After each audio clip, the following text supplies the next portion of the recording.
Welcome to Channel AMEC, your insight to the Australian visa system.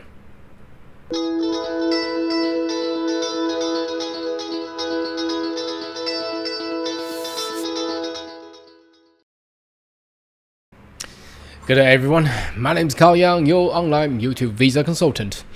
Are you interested about migrating to Australia? Why don't you consider to subscribe to my channel and turn on the bell on the side, so once we have all the updates and news, you'll be the first one getting all the insight. Now obviously I thank for all the viewers and supporters of the years, and happy that the YouTube channel has actually opened up a sponsorship program. So should you really like our contents and our channel, probably may take a little click on that super chat and provide a little bit of a contribution, and all this money will actually go back to our back-end support and all the video editing and the beautiful video and YouTube that you are actually viewing today. So anyway, let's go direct to the topic. Is mastered by research the future? Anyway, this is connected and linked back 2 weeks ago when we have the crazy New South Wales Skills List, which I have happened to be contacted by New South Wales Migration Department, in which I actually disclosed all the contents to all of you a couple of days ago. Anyway, now we have actually seen how New South Wales points requirement need those IT, accountants, engineer to hit EOI 100 points. Now, obviously the key, if we actually go back to the points table, we will see a thing that we normally don't really talk about, and which is the master by research. Obviously, if you do PhD, it's the same as well. But if you're going to do master, no more by courses, probably by research will be more effective in a way to actually gain more points. Let's have a look into the actual points table, shall we? You can search this. It's open information. It's on the website, immigration website anyway. So I have gone through this on my previous video with you guys, and all the skill select and skill migration videos previously. So if you have been following our channel long enough, this probably will be really familiar with you, and I don't need to go through all that. But I wanted to talk more on this part where after the qualification, where it says specialist education qualifications. Now traditionally, not many migrants applicants will actually get this points, because it is hard. Now I want to talk about how hard this is actually gonna be and how one could actually achieve it. And by the second half of this video, I will put some suggestion and comments as usual, and also compare to some traits. If you study cookery, chef, and childcare services, carpentries, mechanic, auto mechanics, are you really disadvantaged by the current systems? Well, I'll have a little chat with you by the end of this video. But let's have a look. Okay, the specialist education qualification. What does it say? It says a master degree by research. Well, obviously that's the reason you click into this video. We're talking about master by research. Now, obviously not about doctoral degree, because ultimately that gets you there as well. So you need to study at least 2 academic years. So it's the same as Australian study requirement. You get that 10 points.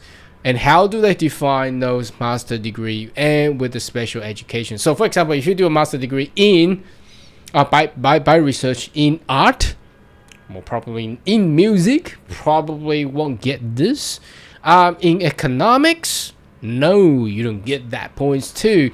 So they're looking only award to those Australian education institution after at least 2 academic years following science, technology, engineering, math, so it's a STEM.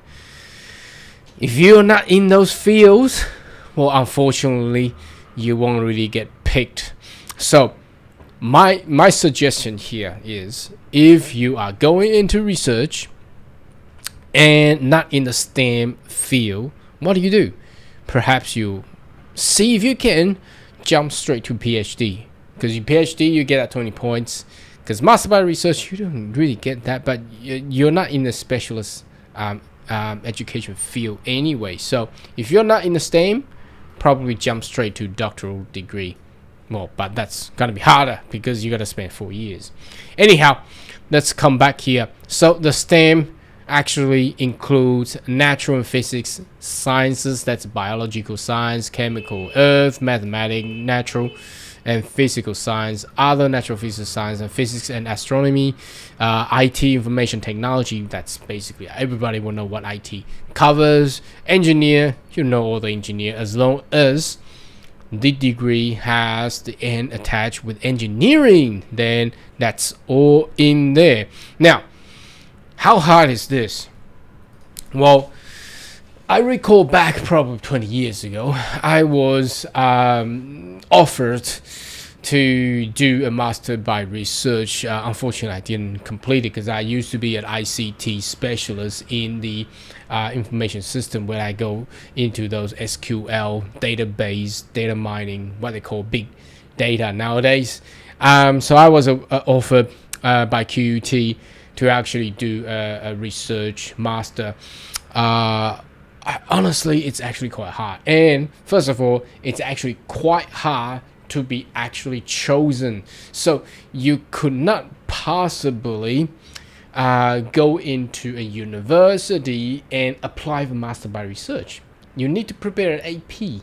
You need to prepare your portfolio. You need to show that your academic progress and performance has been outstanding enough in those STEM fields that we just seen through, in order, and they will require a professor to actually nominate you and offer you this position. So if by using master by research to migrate will be a future, I mean, that will be really limited. Now, let's come back. Why are we talking about this?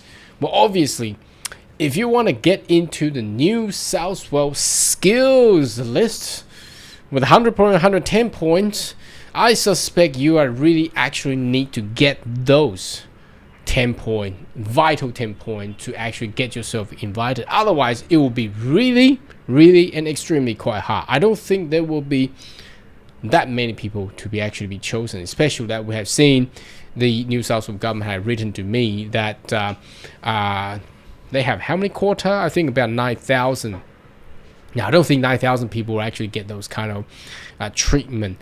So, let's come back a little bit to the reality.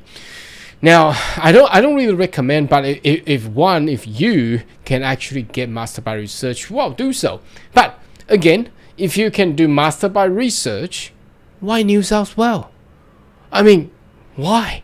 You could go any state, they will actually like to invite you in there as well, right? So if you go to Queensland, right, you got master by research and in those STEM field, and obviously they will like to invite you for 190 straight away. There's no requirement to actually get 100 points. The minimum requirement for Queensland is 80 points. What about Victoria? Victoria doesn't even have any criteria now. So if you do that, you will get enough points to get invited as well. So that goes on the same with South Australia, Tasmania, Northern Territory, and Western Australia. So if you really, really love New South Wales, perhaps that's the way to go. So again, if we come back to a little bit normal reality again, why choosing master by research? I mean, you can do any other kind of studies, and nowadays Australian government do provide you a prolonged PSW 485 visa, whereby you get actually 5 years of the work right after you graduate. So during those years, you could literally and easily acquire your professional year or your work experiences requirement, and then adding on with all these information required to be actually get nominated and invited by any other states. Now, let's talk about trades. Now, obviously, that's a big jump from master by research and going to trades.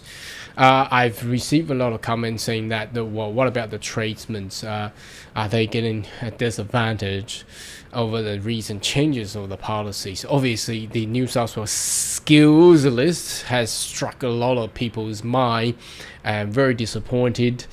But hey, don't worry. I mean, Australia is not governed by New South Wales. There's so many other states you can actually choose by. Now, obviously, the trades courses, for example, chef and cook and carpentry, the motor mechanics. Now, they have not been further awarded for additional extended 4A5 visa, unfortunately.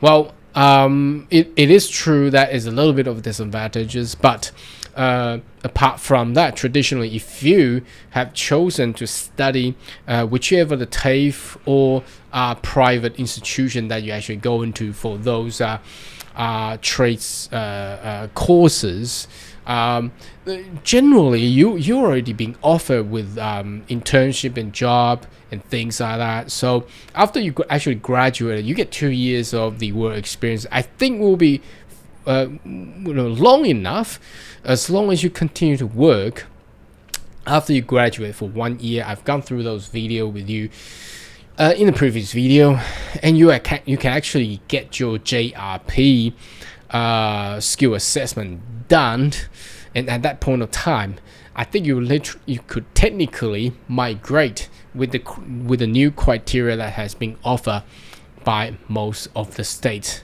Probably not New South Wales, but most of the state will actually be quite welcome. So coming back to here, is it really disadvantageous to those who chose to study diploma or certificate courses? Yes, it is, because you get less timing of work visas after you graduate. But again, the system is designed to pick and select the people who has willingness and could actually contribute to the economy. So they're looking for people who can actually gain the jobs after graduations. So if you cannot get any jobs, even you have been trained with all these internships, probably that's how the system will actually disadvantage you by deselecting you as well. So anyway, what the message here is that, well, you gotta work hard to actually get that there. Anyway, what should I say?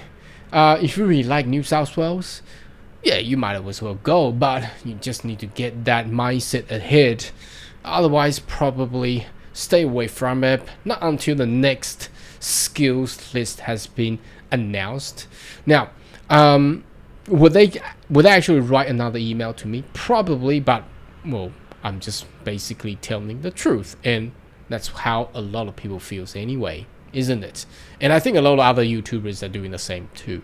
Anyway, should you have more question query, more than welcome to leave comment right down below, and I see you next video. Goodbye.